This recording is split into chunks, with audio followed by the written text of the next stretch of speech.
হযরতে ওমর রাদিয়াল্লাহু তাআলা আনহুর একটা জীবনী। সে সময় তিনি যখন মদিনার গভর্নর, তিনি যখন আমিরুল মুমিনিন, খলিফাতুল মুসলিমিন, তিনার কাছে এসে একজন লালিশ দিল, বিচার করতে চাইল। বলে, হুজুর, ওগো আমিরুল মুমিনিন, আমি আপনার কাছে বিচার চাই।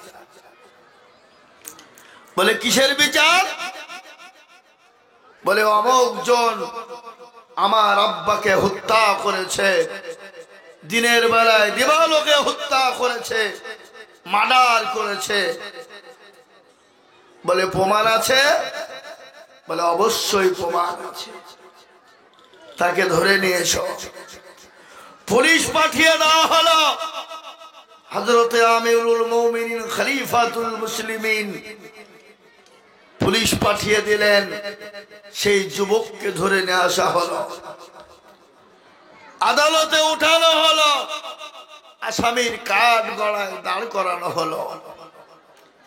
তাকে বলা হলো, এ যুবক, তুমি এদের আব্বাকে হত্যা করেছ, মেরেছ? যুবক এক দ্বিধায় বলল, জি হ্যাঁ, আমি এদের আব্বাকে আমি হত্যা করেছি দিবালোকে। যুবককে প্রশ্ন করা হলো, তোমার কি জীবনের কোনো মায়া নেই? তোমার কি জীবনের কোনো দাম নেই? তুমি হত্যা করেছো, সত্য কথা বললে কেন? সঙ্গে সঙ্গে বলল, জি না, আমি আপনার কাছে মিথ্যা বলবো? কাল হাসরের ময়দানে আল্লাহর দরবারে আমি সেদিন পাকড়াও হয়ে যাব। হযরত আমিরুল মুমিনিন খলিফাতুল মুসলিমিন বললেন, এ যুবক, তুমি কি জানো এর বিনিময়ে কি হতে পারে? এর পরিণতি কি হবে? বলে, কি হবে? এর বিনিময়ে তোমাকে হত্যা করা হবে, ফাঁসির আসামির কাঠ গলায় তোমাকে তোলা হবে। যুবক বলল, ইয়া আমিরুল মুমিনিন, কোনো টেনশন নাই, কোন রকমের ভয় নাই। আপনি আমাকে আসামির কাঠ গলায় দাঁড় করে আপনি আমাকে ফাঁসির আসামি ঝুলিয়ে দিন, কোনো চিন্তা নাই। হযরত আমিরুল মুমিনিন বললেন, তুমি মানে কেন?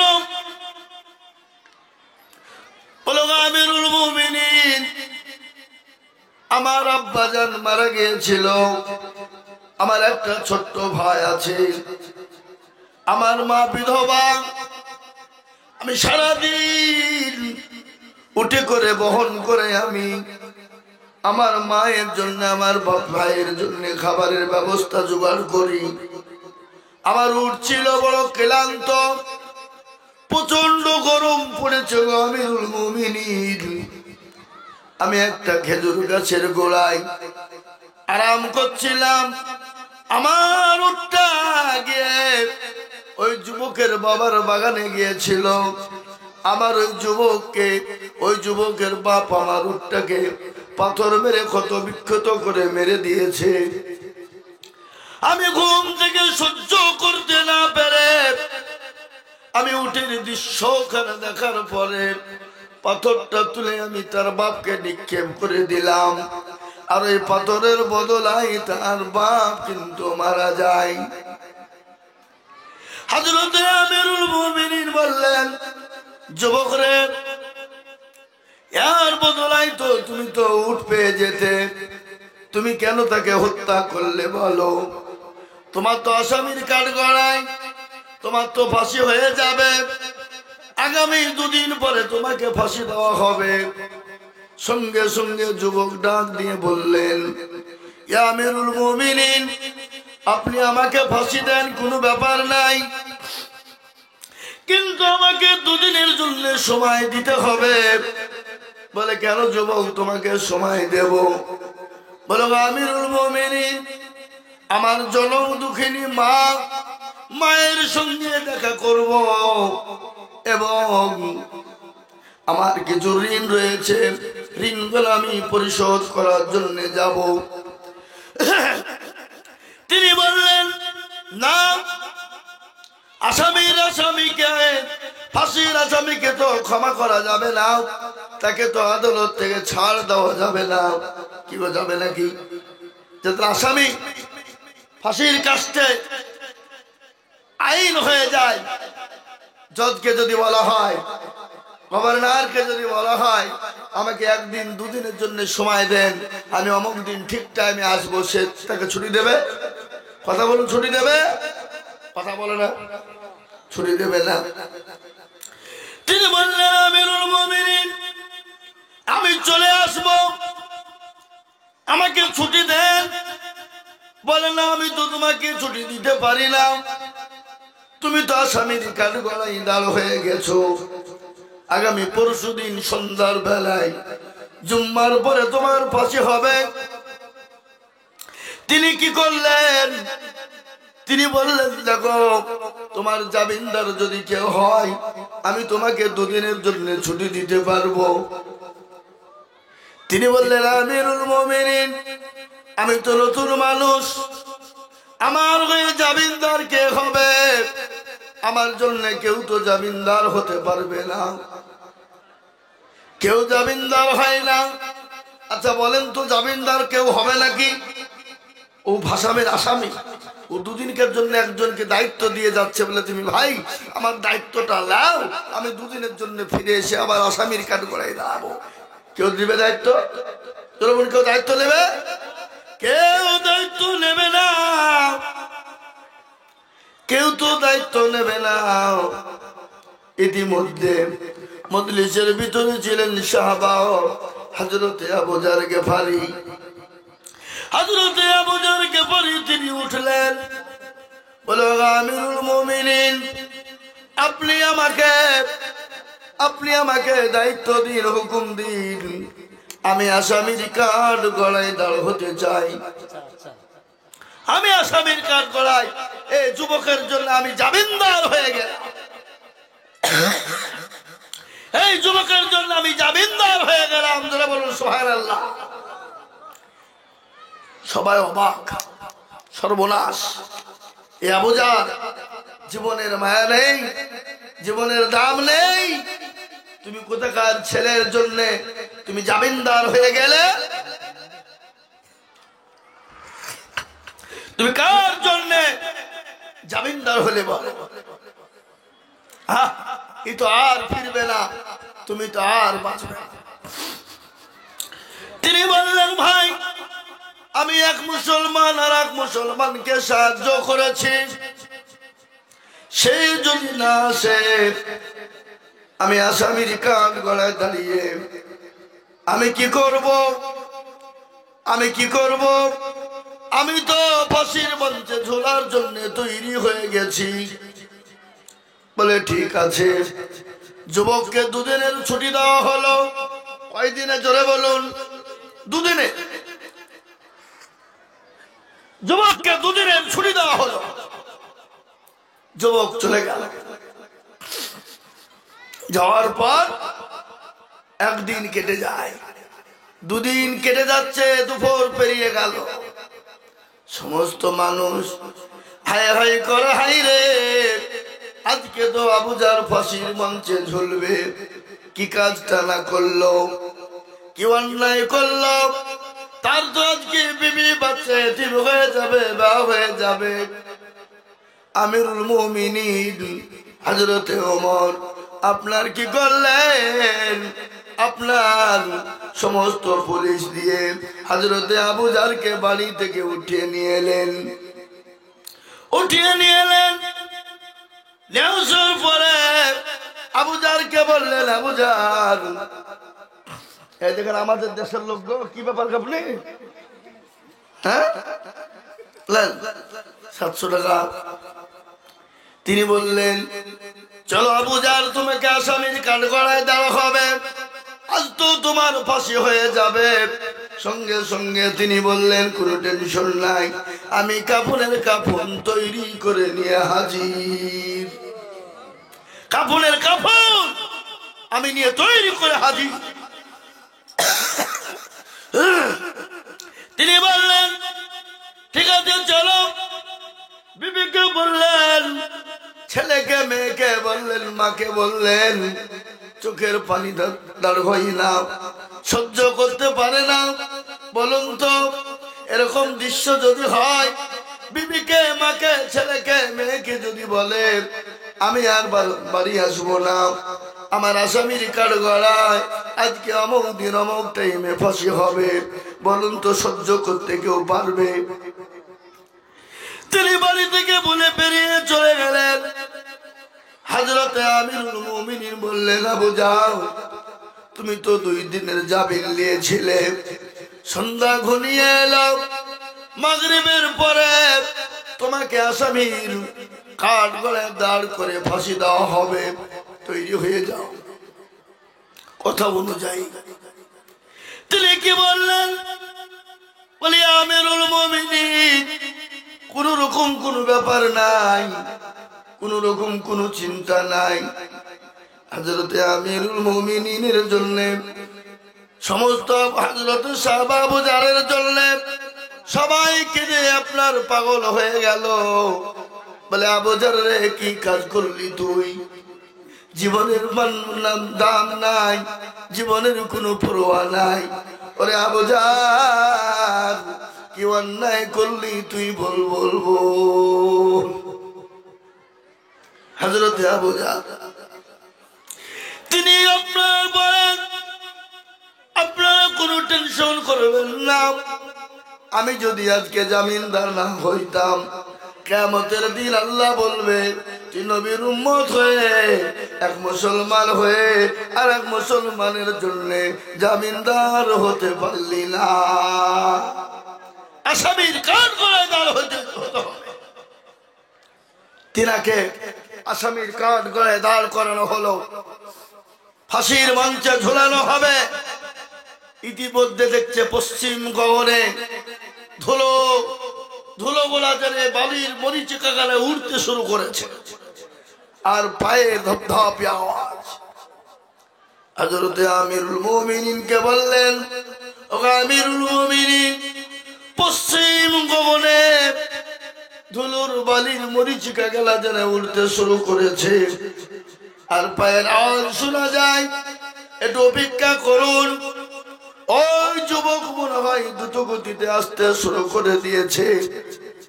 হযরতে আবু জারের ফাঁসির মঞ্চে ঝুলানো হবে, কয়েক মিনিট সময় আছে।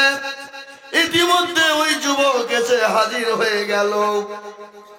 হাজির হয়ে গিয়ে বলছেন, ও আমিরুল মুমিনিন, আপনি আমাকে ক্ষমা করবেন, মাফ করবেন, আমার দেরি হয়ে গেল, কিন্তু আমি আমার মা বৃদ্ধা আমাকে বলেছি, আমার ছোট ভাইকে বলেছি, যারা ঋণ পেত ঋণগুলো পরিশোধ করতে গিয়ে দেরি হয়ে গেল। ও আমিরুল মুমিনিন, আপনি আমাকে এখন আসামির কাঠগড়ায় দাঁড় করে দিয়ে ফাঁসির মঞ্চে আপনি আমাকে ঝুলিয়ে দেন। সবাই অবাক, সবাই অবাক। বলুন তো, ফাঁসির আসামিকে যদি ছুটি দেওয়া হয়, তাকে যদি বলে অমুক দিন অমুক টাইমে আসো, সে আসবে? জনগণ আসবে? আসবে না। কেন? সে জানতে গেলে তো আমি আর ফিরে। তিনি আপনার আসামির কাঠগড়ায় দাঁড় হয়ে গেলেন। আসামির কাঠগড়ায় দাঁড় হয়ে যাওয়ার পরে সমস্ত মানুষ অবাক, হায় রে, এ তো আল্লাহর বান্দা, এ তো আল্লাহর প্রিয় রাসূলের উম্মত, ইনি তো নবীর সাহাবা, ইনি তো প্রিয় মানুষ। আসামির সে ফাঁসির আসামি হয়ে সে নাকি বাড়ি ফিরে আসে, সে নাকি বাড়ি ফিরে আসে। সমস্ত মানুষ অবাক হয়ে গেল। আমিরুল মুমিনিন বললেন, ভাই রে, তুমি চলো আসামির কাঠগড়ায় দাঁড়া হও, তোমাকে এক্ষুনি ফাঁসি দেওয়া হবে। এই কথা যখন বলাও, সঙ্গে সঙ্গে ওই দুই যুবক লাফ মেরে উঠে বললেন, ও আমিরুল মুমিনিন, খলিফাতুল মুসলিমিন, আমি আপনাকে বলি, আজকে যুবকের সাহসিকতা দেখে, যুবকের সত্যতা দেখে, যুবকের কাজ দেখে আমরা খুশি হয়ে গেছি। ওই যুবক তো আমার বাপকে মেরেছে, এটা আমরা জানি, কিন্তু আমিরুল মুমিনিন আজকে কেন হিন্দু মুচি ডোম ডকল আপনার ইহুদি নাসারা সবাই আছে, আজকে তারা সাক্ষী থাকুক, এক মুসলমান আর এক মুসলমানকে ক্ষমা করে দিতে পারে। আজকে আমিরুল মুমিনিন আমরা ওই দুই ভাই, আমরা ভাইয়ের হত্যা আমরা দিতে চাই না, আমরা ওই যুবককে আসামির কাঠগড়া থেকে তাকে মাফ করে দিলাম। সুবহানাল্লাহ বলুন। কি মুসলমানদের অবস্থা! সমস্ত ইহুদি খ্রিস্টান যৌন বুদ্ধ নাসারা তারা ইতিহাস প্রমাণ করে দিল, বুঝতে পারলো এক মুসলমান আর এক মুসলমানের জন্য ফাঁসির আসামি হয়ে জামিনদার হয়, তারপরে সেই যুবককে যাকে হত্যা করা হয় তার ছেলেরা তাকে মাফ করে দেয়। এটাই হলো ইসলাম, এটাই হলো মুসলমান। এটা খুব গরম গো, রাখো ঢাকে রাখো। হ্যাঁ, কালকে হঠাৎ বাবা এই পশুদিনকে জালসা ছিল নদিয়ায় চাপলা, সেদিন ওখানে পানি হয়েছে, বুঝতে পারলেন? হঠাৎ পানি হয়ে একেবারে ঠান্ডা বাতাস আর শীতল একটু আস্তে আস্তে পড়ছে, আর ফাঁকা ময়দানে জালসা, পুরো ফিল্ড ইয়ার মোটামুটি 10 গুণ হবে। ওরে বাবার লোকের নজর যায় না, আমাকে তুলে দিল 8টায়, নামাইলো 11টায়। আমি যে আগে এখানে যদি 3 ঘন্টা বলি তাহলে আমার ডায়েরিতে 200-র ওপর প্রোগ্রাম আছে, তাহলে 3 ঘন্টা করে বললে ক ঘন্টা হবে? ক ঘন্টা হবে? কথা বল,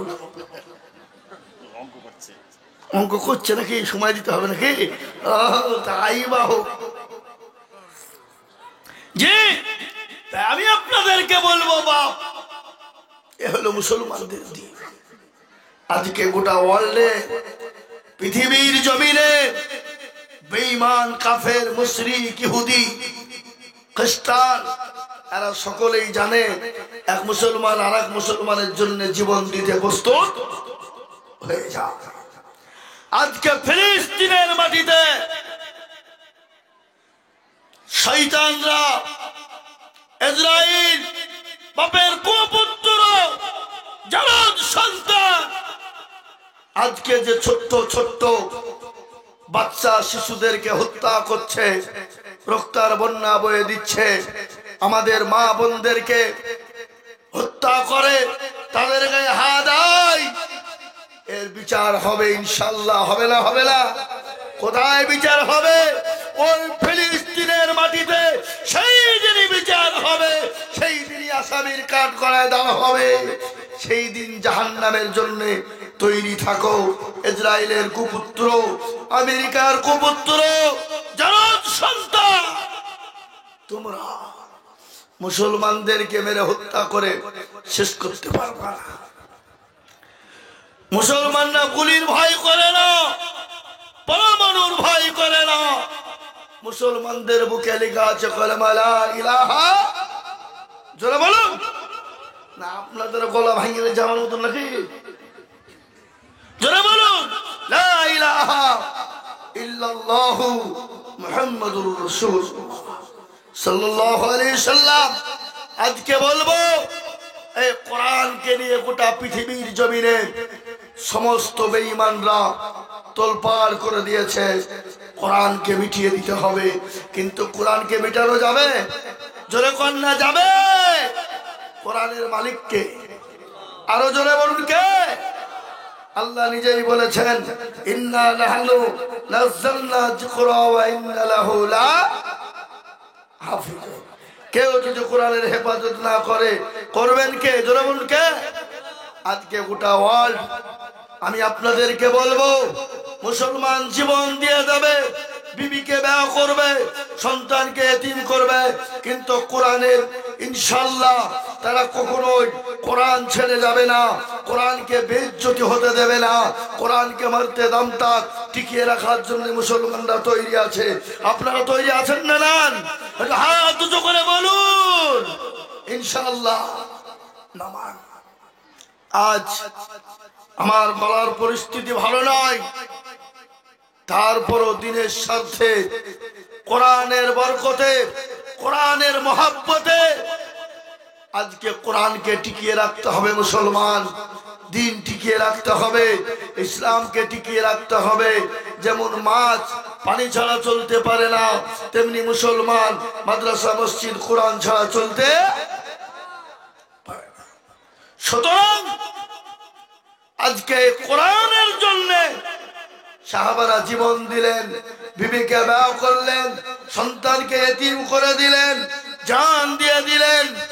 আজকে আমি আপনাদেরকে বলবো, আপনাদের বিবিকে বিবাহ করতে হবে না, সন্তানকে এতিম করতে হবে না। আল্লাহর কোরআনের জন্য আমি আইজুল হক সারা পশ্চিম বাংলা নয়, আসাম, ত্রিপুরা, মেঘালয়, মণিপুর, উড়িষ্যা, বিহার, ঝাড়খণ্ড, পশ্চিম বাংলা, বাংলাদেশ লাখো লাখো টাকা করে বলি, আজকে কুমারপুরের মাটিতে লাখ টাকা চাইব না। আল্লাহর কোরআনের জন্য আমি মাত্রে কোরআনের প্রেমিক কারা, নবীর প্রেমিক কারা, দিনের প্রেমিক কারা, ইসলামের প্রেমিক কারা, আল্লাহর পেয়ারা বান্দা কারা, আমি বলবো আপনার কাছে জান আছে, মাল নেই, পরে দিয়ে দেবেন। আল্লাহর কোরআনের জন্য মাত্র 10টা করে 1000 টাকার দাতা এই মজলিসের ভিতরে ডানে বায়ে পিছনে সামনে উপরে সর্বপ্রথম একজন দরদি একটু হাত উঁচু করে বলুন ইনশাআল্লাহ। দেখি আজকে কুমারপুরের মাটিতে ইনশাআল্লাহ 10,000 টাকার দাতা এই মজমার ভিতরে একজন দরদি, ইমানওয়ালা, কোরআনওয়ালা, দ্বীনওয়ালা, নবীর প্রেমিক সর্বপ্রথমে 10,000 টাকা দিয়ে আল্লাহর কোরআনের জন্য হাতটা বাড়িয়ে দেবেন। একজন ভাগ্যবান একটু হাত উঁচু করে বলুন ইনশাআল্লাহ। কি গো, এত বড় মজলিসের ভিতরে কুমারপুরের মাটিতে এমন কোন ভাই নাই, এমন কোন নবীর উম্মত নাই, এমন কোন দিনওয়ালা নাই, এমন কোন ইমানওয়ালা নাই, এমন কোন আল্লাহওয়ালা নাই, এমন কোন কোরআনওয়ালা নাই। বলে হুজুর গো আমার কাছে জান আছে, মাল নাই, আমি পরে অল্প অল্প করে দিয়ে দেব। তাই সর্বপ্রথম 10,000 টাকার দাতা একজন দরদি একটু হাতটা উঁচু করে বলুন ইনশাআল্লাহ। একজন সর্বপ্রথম 10,000 টাকার দাতা একজন ভাগ্যবান দরদি, ডানে বায়ে পিছনে সামনে কোরআনের প্রেমিক, 10,000 টাকা দিয়ে আল্লাহর দ্বীনের হেফাজত করব ইনশাআল্লাহ। একটু হাত উঁচু করে বলুন একজন ইনশাআল্লাহ। কি গো, নাই এমন কোন আল্লাহর বান্দা নাই? বলে হুজুর আমার কাছে জান আছে, মাল নাই, পরে থেমে থেমে দেব। তাই সর্বপ্রথম একজন দরদি আল্লাহর বান্দা 10,000 টাকা দিয়ে আল্লাহর কোরআনের জন্য হাত উঁচু করে দেবেন ইনশাআল্লাহ। নাই নাই, হায় বাবা, আল্লাহ না করুক যদি মৃত্যু হয়ে যায়, এক্ষুনি গাড়ি বাড়ি ফেলে দিয়ে কবরে চলে যেতে হবে। খালি হাত পা নিয়ে কোনো জিনিস সঙ্গে যাবেন না।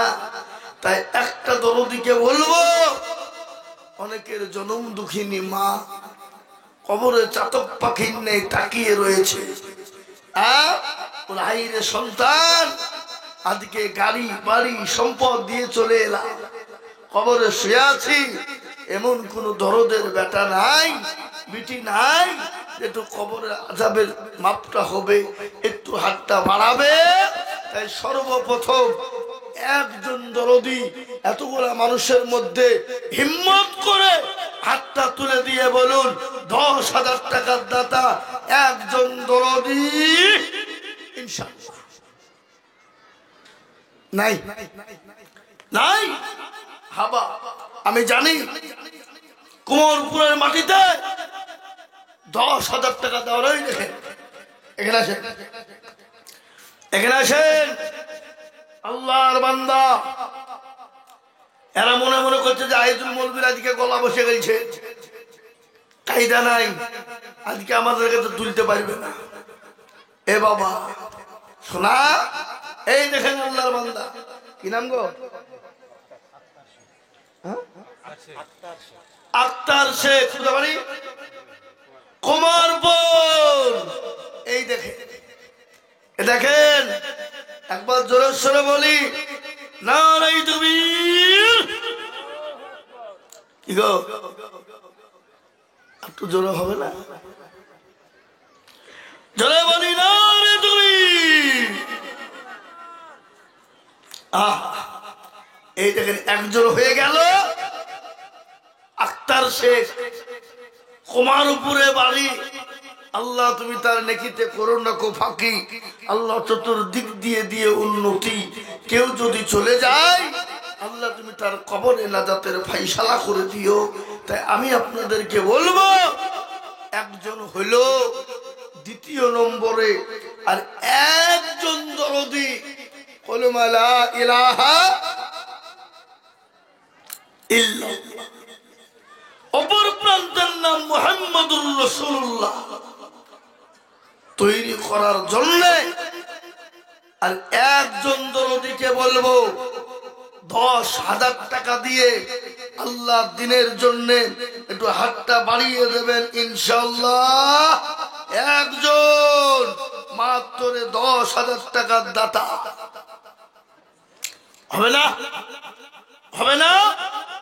হাবাব কে আছেন কলমার প্রেমিক, দিনের প্রেমিক, ইসলামের প্রেমিক, নবীর প্রেমিক, আল্লাহর পেয়ারা বান্দা 10,000 টাকা দিয়ে 2 নম্বরে একটু হাতটা উঁচু করে দেবে, এমন কোন একজন দরদি হবে না। আর একজন হাবা আমি জানি এই কুমারপুরের মাটিতে 10,000 টাকা দেওয়ার লোক বহুত আছে। কি গো স্বপন ভাই, আছে না নাই? বহুত আছে। সুতরাং আক্তার ভাই দিল তার সঙ্গী হয়ে, আর একটা আল্লাহর বান্দা 10,000 টাকা দিয়ে জোড়া করবো ইনশাল্লাহ। হবে না বা? কি গো নাই? নাই? বলে হুজুর আমার কাছে জান আছে, মান নাই, আমি পরে অল্প অল্প করে দিয়ে থেমে থেমে থেমে আস্তে আস্তে দিয়ে শোধ করব। আর এখন কুমারপুর মাদ্রাসার বিরাট উন্নতি বাবা, বিরাট উন্নতি। তাই আর একটা দরদি 10,000 টাকার জন্য খাওয়া হোক নাই? আগো নাই?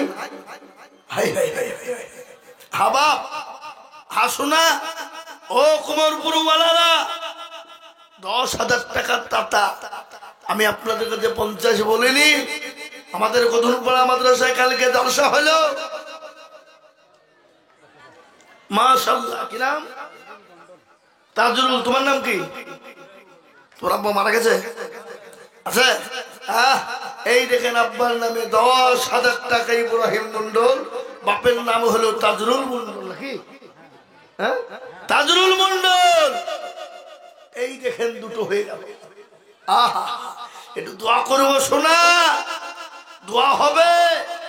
তার আগে বলবো নবীজির সুন্নত জিন্দা করনে ওয়ালা কে?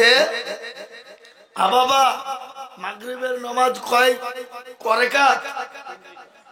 3 ফরজ। আচ্ছা বলুন তো গোসলের ফরজ কটা? 3। গোসল যখন ফরজ গোসল করব তখন 3টে বাবা। 3টে কি কি? গড়গড় সহ কুল্লি করা, নাকের নরম মাংস পর্যন্ত পানি পৌঁছানো, আর মাথা থেকে পা পর্যন্ত গোটা শরীরকে উত্তম রূপে ধুত করা। এটা হলো গোসলের ফরজ। 3 বেতের নামাজ 3। আজকাল কিছু কিছু যুবকরা বা এরা কাটতে কাটতে কাটতে ফুল প্যান্টকে হাফ প্যান্টে লিখে হাজির করছে।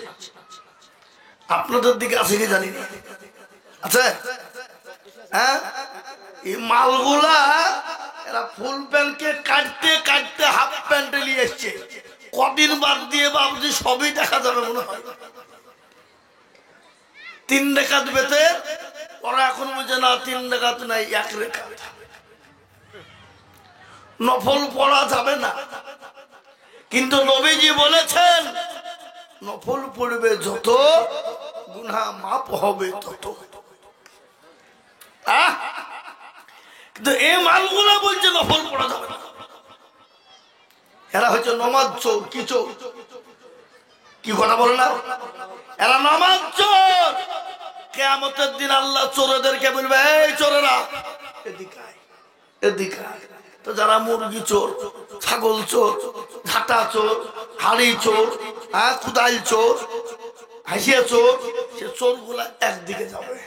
আল্লাহ বলবে এই চোরকে বলেনি, যারা ফুল প্যান্টকে কাটতে কাটতে হাফ প্যান্টে পরিণত করেছো তারা এইদিকে আসো, এই মালগুলা দিকে আসো। কত শিখেছো তুমি, এখানে আসো। তোর এত বড় সাহস যে তুই 3 রাকাতকে কাটে 1 রাকাত করেছিস। এই বাবা বলেন তো, নামাজ বেশি নাকি, বেশি পড়লে নাকি না গুনাহ? কিন্তু মালেরা শুধু ফাঁকি মারবো কিভাবে, তাড়াতাড়ি করে নামাজ পড়বো, আর এমন করে সেজদায় যাচ্ছে বাবা পেছনের সব দেখা দিচ্ছে। কথা বলে না, হ্যাঁ? এমন প্যান পড়ছে মানে কটা পেছনের ঘাস আছে সব গোনা যাচ্ছে। ঘাস মানে বুঝতে পারছেন না? আমাকে আবার খুলে বলতে হবে নাকি? হ্যাঁ, ওর কটা ঘাস আছে পেছন দিকে তাকালে বুঝানো হবে।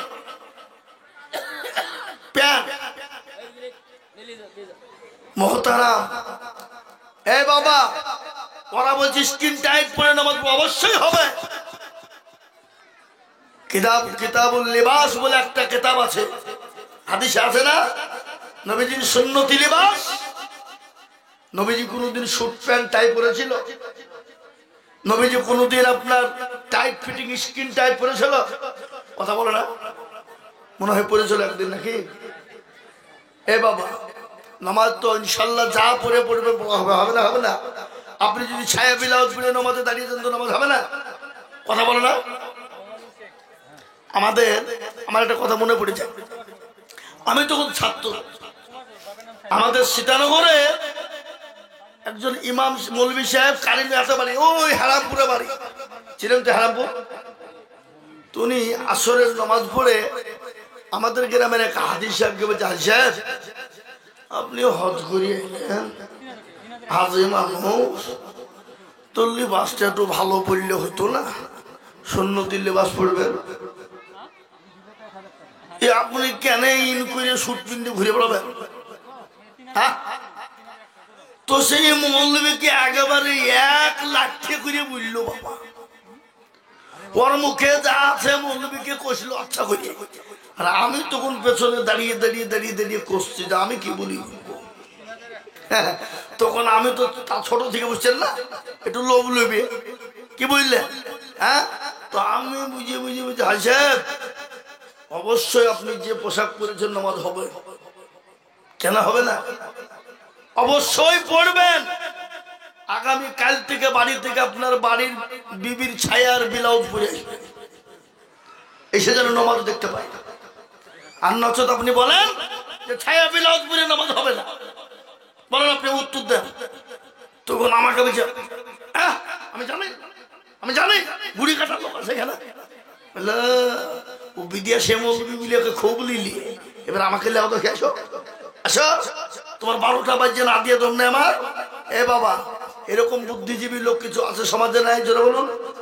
হ্যাঁ, বুখারী, সহিহ বুখারী, আবার আমাকে একজনা বলছে কথম পড়াতে, আপনি জানেন বিড়ি খাওয়া, পান খাওয়া, গুটকা খাওয়া হারাম? হারাম কোথা পাইলি তুমি? কেন?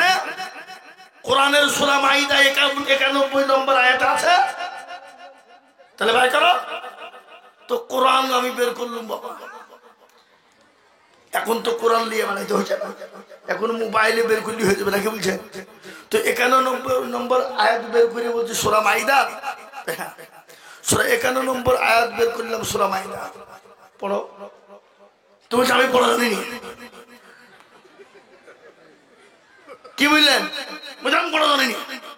হারাম খোর, তোর 14 গোষ্ঠীর ক্ষমতা নেই পড়া, আর তুই হারাম বুঝে ফেললি। আজকে কিছু বেয়াদব আছে, দুটো বাংলায় চটি বই শিখে হাদিস দুটো ফটফট করে মানে তরজমা শিখে নিয়েছে। কত নম্বর হাদিস জেনে নিয়েছে, দেখছে অমুক নম্বর হাদিস, তমুক নম্বর হাদিস, তোর বাপের হাদিস। হারামখোর, ওকে পড়তে বললে 1 লাইন তোর পড়ার ক্ষমতা নাই, 1 লাইন পড়ার ক্ষমতা নাই। ওদেরকে যদি বলে হাদিসটা পড়ে শোনা, বলে আমরা জানি না, কিন্তু কত নম্বর হাদিস বল, হাদিস নাম্বার বলি দিবে, কিন্তু পড়তে বললে পারি না। মানে আর হচ্ছে কানা দাজ্জাল। কি দাজ্জাল বলেন? কানা দাজ্জাল। এরা হলো ইসলামের মেন শত্রু। আপনি প্রমাণ করলেন, যাদেরকে স্মরণ করো এরা বাংলাদেশের একটা বক্তা ব্রাদার রাহুল, সে বলছে প্রতিটি নবী নাকি ইহুদি। আস্তাগফিরুল্লাহ, আস্তাগফিরুল্লাহ বলুন। এদিকে আল্লাহর কোরআন বলেছে প্রতিটি নবী ছিল মুসলমান। সুবহানাল্লাহ বলবেন না? প্রতিটি নবী ছিল মুসলমান, প্রতিটি নবী ছিল মুসলমান, প্রতিটি নবী ছিল মুসলমান। আর অথচ বলছে প্রত্যেকটা নবী নাকি ইহুদি। মুসা নবী ইহুদি, ইব্রাহিম নবী ইহুদি, ঈসা নবী ইহুদি, আপনার ইউসুফ নবী ইহুদি, লূত নবী ইহুদি, সব নবী নাকি ইহুদি। বলেন এদেরকে খাঁটি দিয়ে বাড়া দরকার কিনা? জোরে বলুন, জোরে বলুন, খাঁটি দিয়ে বাড়ানো দরকার কিনা? আবার কি বলছে শুনুন, ওরা বলছে ইসরায়েলের আকীদা ঠিক আছে, ফিলিস্তিনের মুসলমানদের আকীদা ঠিক নাই। লেন কি ভাষা নেবেন আপনি? লেন কি নেবেন? আবার শুনুন, আবার বলছে লা ইলাহা ইল্লাল্লাহ মুহাম্মাদুর রাসূলুল্লাহ একসঙ্গে পড়া যাবে না। লেন আর কি নেবেন? হাদিসে একদিন জাল ধরে বেড়াইলে, হাদিস জাল, হাদিস জাল। এখন আবার বলছে কোরআন শরীফের মধ্যে 2টো সূরা জাল। আস্তাগফিরুল্লাহ বলবেন না? বলছে কোরআন শরীফে 2টা জাল ভরা আছে। কোন সূরা? বলে সূরা ফালাক আর সূরা বুরুজ। এই সূরা ফাতিহা আর সূরা বুরুজ বলে কোরআনের মধ্যেই নাই। কিন্তু আল্লাহ কোরআনে কি বলল? জালিকাল কিতাবু লা রাইবা ফিহি, এই কোরআনের মধ্যে সন্দেহের কোনো অবকাশ নেই। যদি অবকাশ থাকে, সন্দেহ থাকে, তোমরা কোরআনের মতো কোরআন বানিয়ে দাও। নবীকে বলা হলো, নবী আপনি মক্কার জমিনে ব্ল্যাক বোর্ড বানান, আর ওই ব্ল্যাক বোর্ডে লিখে দিন ইন্না আতাইনা কাল কাউসার। সমস্ত সাহিত্যিক কবিরা এসে নিচে লিখতে গেলে আর মানে কি হবে, এর মানে কি হবে? তিনি লিখতে গিয়ে কেউ পারল না, আল্লাহ রাব্বুল আলামিনের নবী লিখে দিলেন। তারপরে যত সাহিত্যিক ছিল কেউ পারল না, সব থেকে বড় সাহিত্যিক যিনি ছিলেন তিনি ওখানে লিখে দিলেন হাজাল কালামু লাইসা লিল বাশার। এই কিতাব, এই আয়াত, এই কোরআন পৃথিবীর কোনো মানুষের জন্য নয়, এটা হলো আল্লাহ তাবারাক ওয়া তাআলা পাঠানো রচিত। আজকে ইউটিউব চলছে, বক্তা মামা চলছে, আর আমাকে রাস্তায় ধরবে, কিন্তু আমি পরোয়া করি না। বুঝতে পারলেন না? পারলেন না? কাউকে পরোয়া করি? কখনোই পরোয়া করি না। তোর বাপের দিন থেকে হাদিস এবং কোরআন নিয়ে আমার সামনে পড়, 1 লাইন করে কোরআন শরীফ পড়। কোরআন পড়তে পারিস না, হাদিস পড়তে পারিস না, এত ফুটেনি কেন তোর? হ্যাঁ, তুই নামাজ শিখেছিস, আলহামদুলিল্লাহ। নামাজ 5 ওয়াক্ত পড়ছিস, আলহামদুলিল্লাহ। হালাল হারাম বাঁচছিস, আলহামদুলিল্লাহ। জায়েজ না জায়েজ বাঁচছিস, আলহামদুলিল্লাহ। সুদ ঘুষ থেকে মুক্ত, আলহামদুলিল্লাহ। মানুষকে বোঝা, আলহামদুলিল্লাহ। কিন্তু ফতুয়াবাজি করিস না। ভালো কাজের জন্য ডাক, তুই হাত বুকে বাঁধ, না হাত ছেড়ে দে, নাহলে লাভির পর এ বাবা বুকে হাত বাঁধলে নামাজ হবে না, হবে না? কথা বলে না? হাত ছেড়ে দিলে নামাজ হবে না, হবে না? লাভির নিচে হাত বাঁধলে হাত নামাজ হবে না, হবে না? কথা বলেন না কেন? অবশ্যই হবে। কিন্তু তুমি মনে করছো মুসলমানদের ভিতরে দ্বন্দ্ব পাকাবা? মুসলমানও তো পাগল নয় যে তোমার কথায় মুসলমানরা দ্বন্দ্ব বেঁধে ফিতনা তৈরি করবে। আজ আমি বলবো বাপ, তাই নবীর সুন্নতকে জিন্দা করার জন্য 3 নম্বরে আর একজন দরদি আল্লাহর বান্দা তৈরি হয়ে যান, 10,000 টাকা দেবেন ইনশাআল্লাহ। কি গো, নাই? নাই? আসুন, যদি আপনাদের ভিতরে 10,000 টাকা দিতে অসুবিধা হয়, আমি একবারে কমিয়ে দিলাম, একবারে কমিয়ে দিলাম, মাত্র 5,000, 5,000, 5,000। আল্লাহর কোন বান্দা রয়েছেন আল্লাহর কোরআনের জন্য, আল্লাহর দ্বীনের জন্য, ইসলামের জন্য দরদি আমার ভাই, কোরআনকে বাঁচানে ওয়ালা, দিনকে বাঁচানে ওয়ালা, ইসলামকে বাঁচানে ওয়ালা, মাত্র 5,000 করে টাকার দাতা ইনশাআল্লাহ মজলিসের ভিতরে দেখতে চাই। আমি আপনাদেরকে বলবো ইনশাআল্লাহ মাত্র 5,000, 10 নয়, 5,000, 5,000 করে আল্লাহর কোরআনের জন্য, দ্বীনের জন্য, ইসলামের জন্য 5,000 টাকার দাতা সর্বপ্রথমে একজন দরদি একটু হাত উঁচু করে দিয়ে বলুন ইনশাআল্লাহ। কি গো, উমারপুরের মাটিতে আল্লাহর কোরআনের জন্য 5,000 টাকা দেবে এমন কোন ভাগ্যবান কেউ নাই, এমন কোন দরদি নাই, এমন কোন নবীর প্রেমিক নাই, এমন কোন আল্লাহর প্রেমিক নাই। ও মুসলমানেরা, আল্লাহ রাস্তায় দিলে কোনদিন কমে যাবে না, আল্লাহ রাস্তায় দিলে আল্লাহ বানিয়ে দেবে। আজকে যদি মুসলমান বলে দেব না, ইসলাম টিকানো মুশকিল, দিনকে টিকিয়ে রাখা বড় মুশকিল। তাই আমি বলবো বাপ, ও বাপজি ভাইয়েরা, মা আমার বোনেরা, মাত্র 5,000 করে টাকার দাতা একজন সর্বপ্রথম একটু হাত উঁচু করে দিয়ে বলি, কুমারপুরের মাটিতে 5,000 টাকা দেওয়ার মতো লোক এই মজলিসের ভিতরে একজন নাই? কি গো, একজন নাই? কথা বলেন না কেন? ইনশাআল্লাহ বলুন। বলে হুজুর আমার কাছে জান আছে, মাল নেই, পরে দেব। কোথাবাড়ি? কোথাবাড়ি? শাহিন লেন। আমি তো 5,000 টাকা চাচ্ছি, আর এদিকে 10,000 টাকা দেওয়ার জন্য তৈরি। একটু মোহাব্বত দিয়ে বলি নারে তাকবীর। হ্যাঁ বাবা, এই দেখেন শাহিন বিশ্বাস, তিনি 10,000 টাকার দাতা। আল্লাহর পেয়ারা বান্দা শাহিন বিশ্বাস ছিল, তোমারও পেয়ারা বান্দা শাহিন বিশ্বাস ছিল। 10,000 টাকা দেখো মাদ্রাসায় লিখিল, আরো দোয়া করি আমি, করি গো রব্বানা, এ শাহিন বিশ্বাসকে তুমি কখনো ভুলো না। আল্লাহ, এই দেখেন 3 নম্বর হয়ে গেল। কিন্তু আমি 10,000 টাকা চাবো না বাবা, চাবো না। আমি আপনাদের কাছে 5,000 করে টাকা দেখতে চাই। কত? কত? 5,000। এই মজলিসের ভিতরে ডানে বাঁয়ে পিছনে সামনে উপরে 5 জন দরদিকে বলবো, আল্লাহর কোন বান্দা রয়েছেন দিনের জন্য, ইসলামের জন্য মাত্র 5,000 টাকা আল্লাহ রাস্তায় দেব, আল্লাহ বাড়িয়ে দেবেন। এমন কোন দরদি মুসলমান হবে না। সর্বপ্রথমে একজন ভাগ্যবান বলুন মাত্র ৫,০০০। ইনশাআল্লাহ ৫,০০০ টাকা দেনে বলো। একটা লোক কুমারপুরের মাটিতে নাই। এ মাদ্রাসার হেতাকাঙ্ক্ষী, এ মাদ্রাসার কমিটি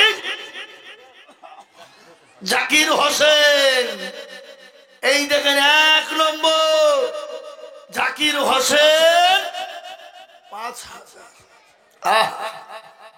আল্লাহ কবুল করে নিও, জানে মানে বরকত দিও, ধন সম্পদ বাড়িয়ে দিও, হায়াত দারাজ করো, রুজি রোজগারে বরকত দিও, অভাবনটনকে দূর করে দিও, যা দিলে ভালো হয় তাই দিও।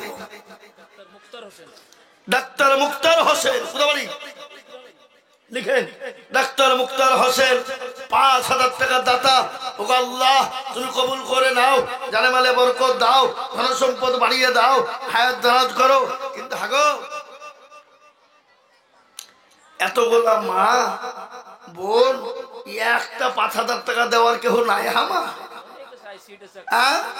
অনেক আইসিডিএস এর চাকরি করে, অনেক নার্সের চাকরি করে, অনেক অঙ্গনারী করে, অনেক খিচুড়ি রান্না করে, কি করে না? আবার তার থেকে বড় টাকা মা বোনেরা প্রত্যেক মাসে ভাগদার পাচ্ছে। আপনারা পান না নাকি? পাই পাই, সব তার মানে পাই। এ বাবা, আমার মায়েরা বোনেরা, আমি আপনাদেরকে বলবো মাত্র ৫,০০০ করে টাকা। এই দেখেন ২ নম্বর হয়ে গেল। আমি ৫ জন দরুদিকে দেখতে চাই রে বাপ, ২ হয়ে গেল। ৩ নম্বর আর ১ জন দরুদিকে বলবো মাত্র ৫,০০০। বলুন ৫,০০০ টাকা দাতা, ১ জন দরুদি। ৩ নম্বরে ইনশাআল্লাহ হাবা কুমারপুরের মাটিতে ৫,০০০ টাকা দেওয়ার লোক ৩ নম্বরে। আর একটা দরদি পাওয়া যাবে না? হ্যাঁ শোনেন, খবর ডাকছে প্রতিদিন, প্রতিদিন খবর ডাকছে। কি করে ডাকে না? বলার অবস্থা ভালো নয়, না হলে ঘুমাইতাম। হ্যাঁ প্রতিদিন ডাকে খবর। আমি কিরা মাকুড়ের ঘর, নিঃশ্বাসটা বন্ধ হতে দেরি বাবা, খবরে যেতে দেরি নয়। আজকে আব্দুল রহমান, আব্দুল জব্বার, কালকে আপনার নামটা হয়ে যাবে লাশ। জোরে বলুন ঠিক না? জোরে বলুন ঠিক না? যে আব্দুল রহমান বলবে না, আব্দুল জব্বার বলবে না, সেই দিন আপনাকে লাশ বলে পরিচিত হতে হবে। যে তাই বলে ৫,০০০ টাকার দাতা একজন দরদি। সর্বপ্রথমে ৩ নম্বরে সুন্নতকে জিন্দা করনে ওয়ালা ৫,০০০ টাকা দিয়ে নবীর সুন্নত জিন্দা করব। আর একটা ভাগ্যবান নাই বাপ, নাই আমার বাপজি নাই, মা বোনদের ভিতরে কেউ নাই। হাবাব আল্লাহর কোরআন নবী যখন সাহাবাদেরকে ডাকলেন, কারা আছো দিনকে বাঁচাবা, ইসলামকে বাঁচাবা, কোরআনকে বাঁচাবা, সেদিন সাহাবারা নিজের জীবনকে উৎসর্গ করে দিল, দিনের জন্য উৎসর্গ করে দিল, দিনের হেফাজতের জন্য। আজ আমি আপনাদেরকে বলবো আল্লাহর কোরআনের জন্য মাত্র ৫,০০০ টাকার দাতা একটা হবে না? হবে না? আহা ও ভাই মুসলমান,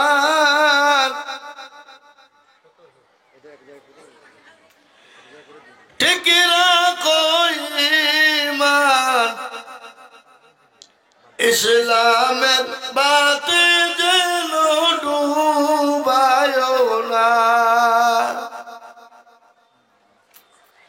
ইসলামের বাতি ডুবিয়ে দিলে হবে না, ইসলামকে টিকিয়ে রাখতে হবে।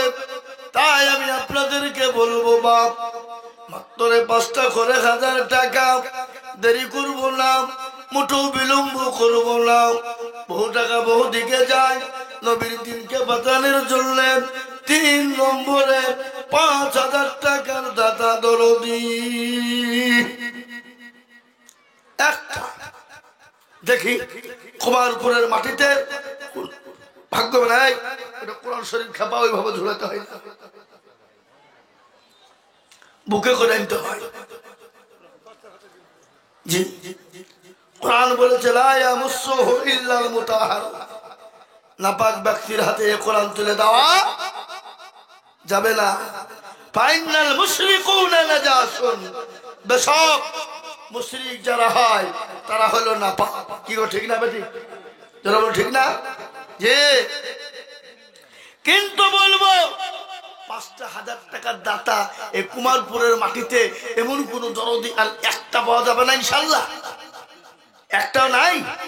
হাই হাই হাই হাই হাবা, আমি আপনাদের কাছে ৫,০০০ টাকা নিব না, কিন্তু একটু হাতটা তুলে সবাই মিলে বলুন দেখি যে হুজুর যারা দেওয়া দিয়ে দিয়েছে ৫,০০০ টাকা দেওয়ার মতন পরিস্থিতি পরিকাঠামো আর কুমারপুরের কোন লোকের নাই।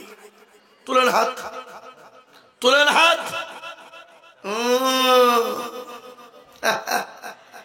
আছে কিন্তু দেবে না, মনে করছে দিলে ফুরিয়ে যাবে নাকি রে, মনে যাবে নাকি, মার্বেল করব, বাথরুমটা টাইলস বসাবো, খামা খায় না, শয়তান ধোকা দেবে, ধোকা দেবে। আমি আপনাদেরকে বলবো আর একজন দরদি ৫,০০০ নাই, নাই। আল্লাহ কবুল করে নিও, জানে মালে বরকত দিও, ধন সম্পদ তুমি মাওলা বাড়িয়ে দাও। ওগো মাওলায়ে কারীম, মাশাআল্লাহ আল্লাহর বান্দা তৈরি হয়ে গেছে। জি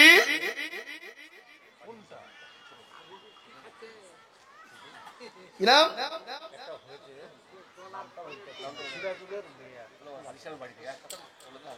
আলী সাহেবের বাড়ি থেকে ৫,০০০ টাকা একটা এসেছে। জোরে বলি না তুমি, গলা আস্তে আস্তে উঠছে, চিন্তা নাই, উঠবে, কিন্তু ভাবছে একটু লেট হবে, বুঝলেন? হ্যাঁ উঠবে, কিন্তু ভাবছি একটু দেরি হবে। তাই এ দেখেন ৩ নম্বর হলো, ৪ নম্বরে আর একটা পাশা ওটা। আচ্ছা বলেন তো আসমানি কেতাব কটা? কটা কন? ৪। নবীর খাস ফেরেশতা কটা? আল্লাহর খাস ফেরেশতা, নবীর খাস বন্ধু করা, আল্লাহর খাস ফেরেশতা করা, সবই ৪। কোরআনও ৪ নম্বর এসেছে, তাওরাত, জবর, ইনজিল, ফুরকান। কোরআন, এই কোরআনকে বিভিন্ন নামে ডাকা হয়, হয় না? হয় না? জোরে বলুন। ফুরকান, কোরআন, জিকির, হয় না? হয় না? জি বাবা, এই কোরআন কোথায় নাজিল হলো, কোন জায়গায় হলো? গজল আছে না? ফুরকান হামিদ নাজিল হলো জিবরিল দারাতে, ফুরকান হামিদ নাজিল হলো গারে হিরাতে, গারে হিরা। আজকে বলবো কোরআনের মর্যাদা বাড়াবেন যিনি, আল্লাহ তার মর্যাদাকে বাড়িয়ে দেবেন। ৪ নম্বর ভাগ্যবান যিনি, তিনি ৫,০০০ টাকার দাতা। আর একটা দেখি কোরআনের প্রেমিক কে আছে, দিনের প্রেমিক কে আছে? ৫,০০০ টাকার দাতা আর একজন। ও মা বোনেরা, তোমাদের ভিতরে কেউ নাই মা? ৫,০০০ টাকা দিবা, পরে দিবা, আস্তে আস্তে দেবা, থেমে থেমে দেবা, ধীরে ধীরে দিবা, অল্প অল্প করে দিয়ে ১ বছরে শোধ করবা জননী। ১ বছর মাত্র ৫,০০০ টাকার দাতা আর একজন দরদির কাছে আমি দেখতে চাই ৪ নম্বরে ইনশাআল্লাহ একজন। কোন ভাগ্যবান আছেন আমি আপনাদের কাছ থেকে আর একটা দরদিকে বলবো 5,000 টাকা দিয়ে আল্লাহর কোরআনের খিদমতের জন্য একটু হাতটা বাড়িয়ে দেবেন ইনশাআল্লাহ। নাই নাই আল্লাহ কবুল করে নিও, আল্লাহ জানে বলে বরকত দিও, যা দিলে ভালো হয় তাই দিও, তুমি তো সবের মালিক। আল্লাহ তুমি যা ইচ্ছা তাই করতে পারো। তাই 5,000 টাকার দাতা আর একজন হবে না? নাই নাই আমি জানি এই কুমারপুরের মাটিতে 5,000 টাকা ইনশাল্লাহ হবে, 4 নম্বরে হবে হবে ইনশাল্লাহ। বলুন ইনশাল্লাহ, জোরে বলুন ইনশাল্লাহ। একেবারে কমিয়ে দিলাম, যদি 10 দিতে কষ্ট হয়, 5 কষ্ট হয়, একবারে কমিয়ে দিলাম। 10 জন দরদিকে বলবো আশায়ে মুবাশশিরা যে 10 জনকে জান্নাতি বলে দুনিয়ায় জান্নাতের সার্টিফিকেট দেওয়া হয়েছিল, যে মাত্র 2 করে 1,000 টাকা। কহাজার মাত্র 2,000 2,000 2,000 2,000 করে টাকা। আমি বলবো বাপ নগদ হলে আলহামদুলিল্লাহ, বাকি হলেও আলহামদুলিল্লাহ, পরে দেবেন, আস্তে আস্তে দেবেন, থেমে থেমে দেবেন, মাত্র 2,000 করে টাকা। তাজিমউদ্দিন এই দেখে 1 নম্বর হলো, আর 9 নম্বর বাকি। আমি আপনাদেরকে বলবো বাপ মাত্র 2 করে 1,000 টাকা ইনশাল্লাহ। এই দেখেন আল্লাহর বান্দা চলে এসেছে, দেন 2,000 করে টাকা দেন ইনশাল্লাহ। নগদ হোক বাকি হোক থেমে দেবেন, আস্তে আস্তে। কত আর 800 টাকা দিবেন না? আগো ফুলসরা বিবি কে আছো এখানে? এখানে নাই? 2,000 টাকা তোমার নামে লিখলাম, 1,200 নগদ দিলে আর 800 টাকা পরে দেবা। মাইকে শুনতে পাচ্ছে? হ্যাঁ শুনতে পাচ্ছে না? বাড়িতে থাকলে তো কি হলো, শুনতে পাবে না পাবে না তোরা বলুন। হ্যাঁ ফুলসরার নামে 2,000 টাকা লিখে রাখেন, 1,200 টাকা নগদ, 800 টাকা বাকি লিখেন, দিবে ইনশাল্লাহ। ও যখন 1,200 দিতে পেরে 800 দিবে নাকি? কি বুঝছেন? হতে বলছেন না ওয়া করে? হ্যাঁ তাহলে এই বাবুজি 2 হইল, 2। হ্যাঁ নোটালের এক ছাত্রের বাবা, এই মাদ্রাসার ছাত্র, তার বাপ নোটালে বাড়ি, আমাদের আহমদ হাফেজ সাহেবের হাতে নগদ 2,000 টাকা পাঠিয়েছে। নগদ তো নাকি? চলেশ্বরে বলি না, 2,000 হবে না, কেউ 500 টাকা ভরা আছে, খেয়ালি করে নে। আমি বলছি কি ব্যাপারে, কি করে টাকা কি করে 2,000 হইলো? বাবুজি 3 হইল, 3। আর এক ছাত্রের বাবা কুতুবপুরে বাড়ি, 2,000। কয় টাকা? কই 1,500 নগদ, 500 বাকি লিখে রাখেন, লিখেন। এই দেখেন বাবা 2,000 টাকার মধ্যে 1,500 নগদ, 500 বাকি। আল্লাহ তার ছেলেকে হাফেজে কোরআন বানাও, আলেমে দ্বীন বানাও, মুহাদ্দিসিনে কেরাম বানাও, শেখুল হিন্দ বানাও।